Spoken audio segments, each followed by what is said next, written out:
गिरफ्तारी करनी चाहिए थी। और जब बात वही है कि जिसके सैया भय कोतवाल फिर डर काहेगा, तो उन्हें किसी का डर है नहीं। आजकल कंडक्ट दे रहे हैं चुनाव आयोग का, धीरे धीरे लोगों का विश्वास खत्म होता जा रहा है चुनाव आयोग पे, और ये मुल्क के लिए अच्छी चीज़ें नहीं होती। पूरे देश में दिल्ली सरकार पहली सरकार है जिसने लॉयर्स कम्युनिटी को अपनी तरफ से एक सम्मान के तौर पे हमारी सोशल और फाइनेंशियल सिक्योरिटी के लिए एक स्कीम लेकर आए। दिल्ली में चुनावों की गर्मी बढ़ी हुई है। चुनाव का पर वकील क्या सोचते हैं, क्योंकि वकील प्रबुद्ध वर्ग है समाज का, क्या वो इस चुनाव को लेकर सोचते हैं, जानने के लिए हम पहुंचे हैं 30 हज़ारी कोर्ट, जहां पर तमाम वकीलों से बात करके दिल्ली के मूड को समझने की कोशिश करेंगे। सबसे पहले भाई साहब आप ही से पूछूंगा कि क्या, एक तो पहले अपना नाम बता दीजिए।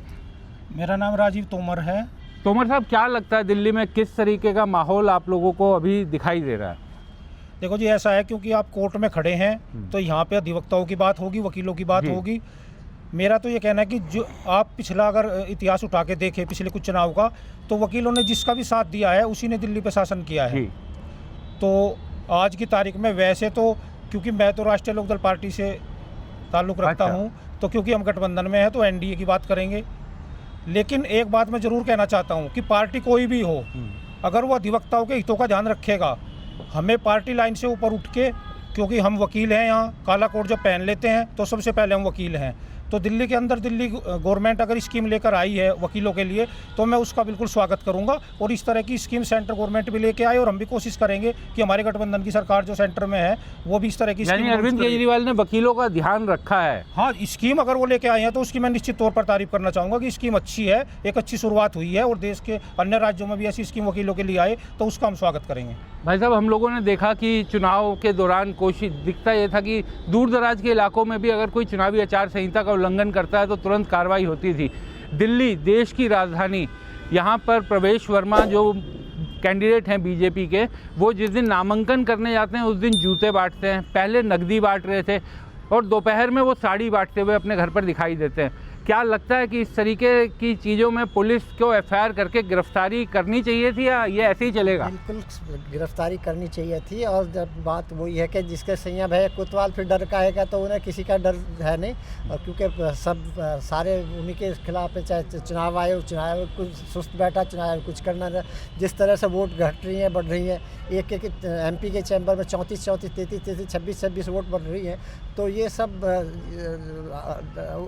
हताशा है कि किसी तरह दिल्ली पर शासन करे, लेकिन वो दूर की कौड़ी है, कहीं से कुछ मिल। लेकिन वो जब नकदी बांटते पकड़े गए तब भी कह रहे हैं कि हाँ मेरे पास पैसा है, मेरी संस्था है, मेरी संस्था अपना पैसा बांट रही है। पहले तो ये है कि अगर संस्था है तो तुमने पहले क्यों नहीं बांट ली? 10 साल से तुम सांसद भी थे और जूते बांट रहे हो, तो पहले सर्दी नहीं पड़ी? पहली बार सर्दी पड़ी है कि गरीब महिला बहनों को तुम जूते बांट रहे हो, चप्पल बांट रहे हो?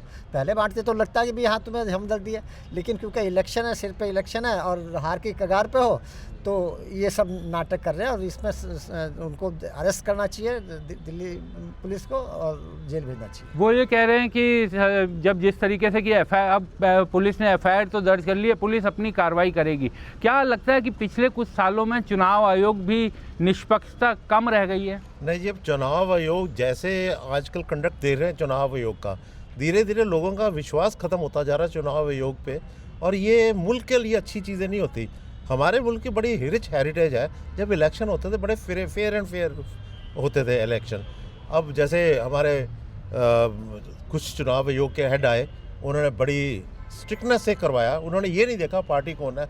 लेकिन अभी जो माहौल चल रहा है ये कुछ ठीक नहीं है, और इससे आई थिंक सारे लोग जो हैं, स्पेशली हम वकील लोग तो देख ही रहे हैं, ये गैर कानूनी काम हो रहा है। मुझे तो अच्छे से याद है, हमारे देश के चुनाव को देखने के लिए दुनिया भर से पर्यवेक्षक आते थे समझने की कि इतने कॉम्प्लेक्स मुल्क में इतने आराम से इलेक्शन कैसे हो जाता है। लेकिन ये सब जो चीज़ें हो रही हैं, क्या लगता है कि इससे छवि पर भी कुछ नुकसान होगा? देखिए जी, छवि तो बिगड़ेगी, क्योंकि जो यहाँ होता है आज, ये तो है नहीं है कि आज हमारे यहाँ औरत है दूसरे गाँव तक ही लोग देखेंगे। वर्ल्ड में सारे लोग इस पर नज़र बनाए रखते हैं कि क्या, और दिल्ली तो देश की राजधानी है, तो ये चीज़ें जब निकल के फॉरेन कंट्रीज में जाती हैं, क्या छवि बनेगी ये आप समझ सकते हैं।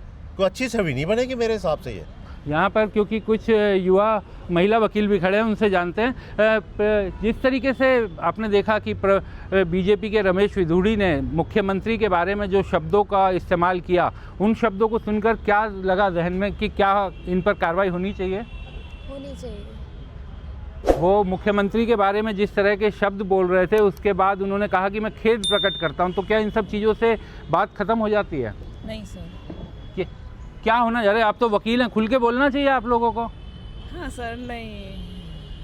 तो अभी नए वकील हैं और शुरुआत में जब आप नए वकील आते हैं प्रैक्टिस करने के लिए तो इस तरीके की झिझक रहती है और 2-4 साल कचहरी में घूमने के बाद ये झिझक अपने आप दूर हो जाती है।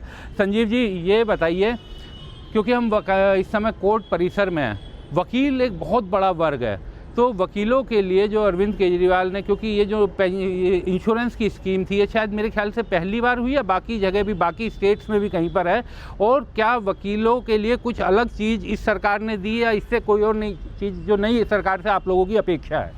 देखिए, पूरे देश में दिल्ली सरकार पहली सरकार है जिसने लॉयर्स कम्युनिटी को अपनी तरफ से एक सम्मान के तौर पे हमारी सोशल और फाइनेंशियल सिक्योरिटी के लिए एक स्कीम लेकर आए।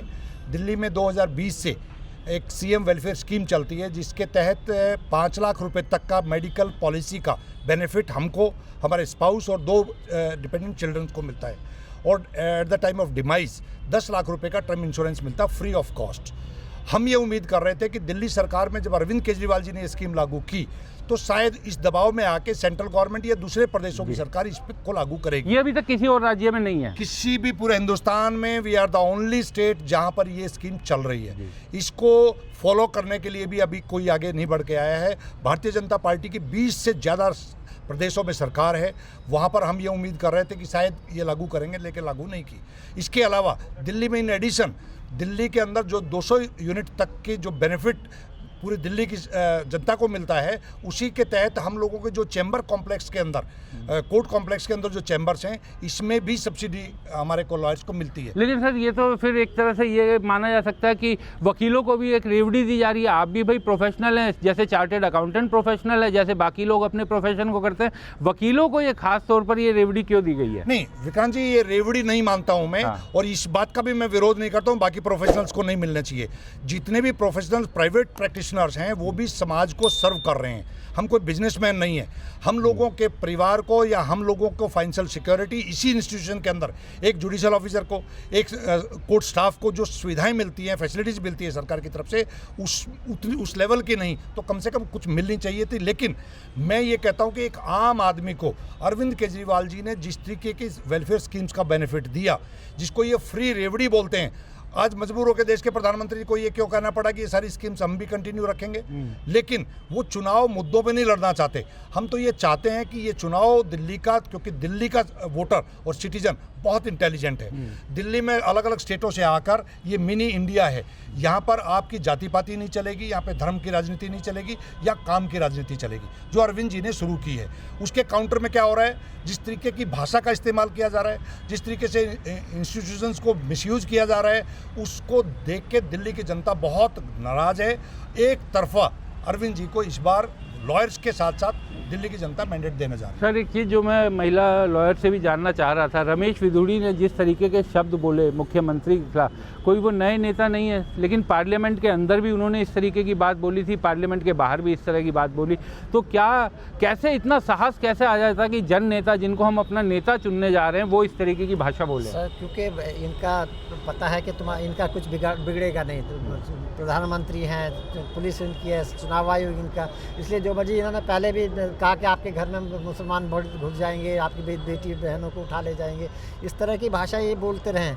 तो उस टाइम कुछ नहीं हुआ, तो इसलिए इनको कुछ होने वाला नहीं, क्योंकि कोई करने वाले तो वही हैं। और इनसे बात करो तो वो कहते हैं कोर्ट चले जाओ, उन्हें पता है कि कोर्ट में भी क्या होने वाला है। इसलिए ये इनके जो वो है खुला हुआ है कि भाई हमारा कुछ बिगड़े नहीं, जो मर्जी हम बदतमीजी करें। रमेश विधुड़ी ने भी पार्लियामेंट में दानिश अली के लिए क्या क्या शब्द बोले, वहाँ कुछ नहीं हुआ, रादर उनको वहाँ प्रमोट करके राजस्थान का इलेक्शन लड़ाने के लिए भेज दिया। तो ये इसलिए इनको लगता है कि तुम्हारा कुछ बिगड़ेगा नहीं, जो मर्जी तुम खुले सांड हो, जो मर्जी बोलोगे वो। कहाँ जी, ये इत्तेफाक नहीं है, ये बहुत सोची समझी रणनीति के तहत हो रहा है। आपका नेता पहले दिन देश के प्रधानमंत्री ने कहा कि दिल्ली में आपदा है, वो गाली थी।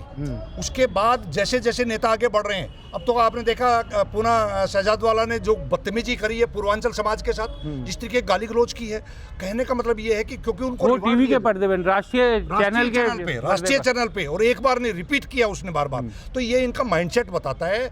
इन्होंने किसानों को पूरी तरह किसान 750 से ज़्यादा किसानों में अपनी शहादत देने के बाद आज भी उस आमरण अनशन पे बैठे हुए हैं डलेवाला साहब, उस पर कोई इनका ध्यान नहीं है। किसानों के ये खिलाफ है, पूर्वांचलियों के ये खिलाफ है, गरीबों के ये खिलाफ है, महिलाओं के ये खिलाफ है, और वो सब नेता जो नेता इनको गालियां देते हैं, इनके खिलाफ काम करते हैं, उनको रिवार्ड दिया जाता है। लेकिन बीजेपी अब ये कह रही है कि पूर्व मुख्यमंत्री अरविंद केजरीवाल के खिलाफ भी केस चल रहा है। सुप्रीम कोर्ट की जो बेल कंडीशन थी उसके मुताबिक वो फाइल पे साइन नहीं कर सकते, कैबिनेट मीटिंग नहीं बुला सकते, सचिवालय नहीं जा सकते, तो कैसे मुख्यमंत्री बनेंगे दोबारा? बीजेपी कह रही है वो भी नहीं बन सकते मुख्यमंत्री।